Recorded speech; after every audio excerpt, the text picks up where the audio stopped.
अस्सलामुअलैकुम नाजरीन, मैं हूं आपका मेज़बान उमर दराज साबरी। आप देख रहे हैं सिटी वन न्यूज़। ख़बर शामिल करते हैं बुआना से।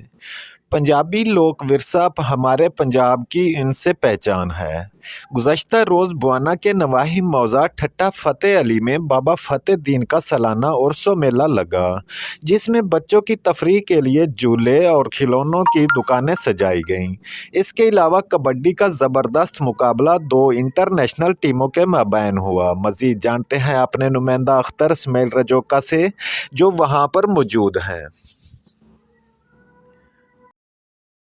जी बिल्कुल, मैं जहाँ इस वक्त मौजूद हूँ, ये तहसील बुआना का नवाई मौज़ा ठट्टा फ़तेह अली है, जहाँ पर बाबा फ़तेह अली का सालाना उर्सो मेला लगा हुआ है और बच्चों के लिए खिलौनों की दुकानें और दीगर चीज़ें हैं। और इसके साथ साथ कबड्डी का मैच भी हो रहा है, जिसमें दो टीमें जो पाकिस्तान की अक़वामी और मायानाल टीमें हैं, वो अपने फ़न का मुज़ाहरा करेंगी। जी साढ़े बाबे का उर्स लगता हर साल जी।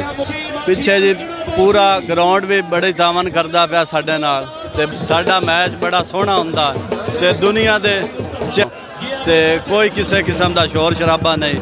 कबड्डी बहुत अच्छी हो रही है जी। इंटरनेशनल प्लेयर आ गए न साडे कोल। अस्सलामुअलैकुम तमाम भाई ठट्टे फ़तेह अली बड़ी मेहरबानी। जप्पा साहबान, छज्जू साहबान, गुजर साहबान, ये शाला बड़ा अच्छा प्रोग्राम हो रहा है। ते चौरी साहब बड़ा अच्छा इंतजाम किया है।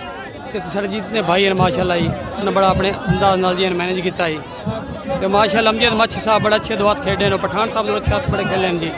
धूम नाल हो रही है माशाल्लाह। जेडे टिक्के बैठे होते सारे वागे नहीं, नानू मोड़ किसी ने कुछ आवाज जोर की गई है, की कर सकते हैं को तरीका लाख रुपया ला के बात कर करावना अब बिछाया जो छड़ा देखो नाम को पिछा कराओ।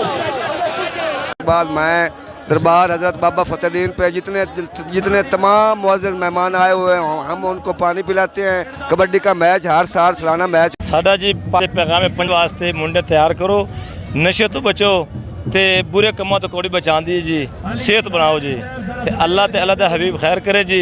सानू जंग दी आवाम तो बहुत मुहब्बत मिलती है जो असीं आने तो जंग के इलाके बहुत अच्छे लोग वसदे जी इत्थे। ते साडे दोबारा पैगाम पिंड लैवल ते पंजाब लैवल ते भी गेम वास्ते मुंडे तैयार करो अपने, जो भी मुंडे हैं तुहाडे इन्हां नशा तो बचाओ ते सेहत बनाओ अपने।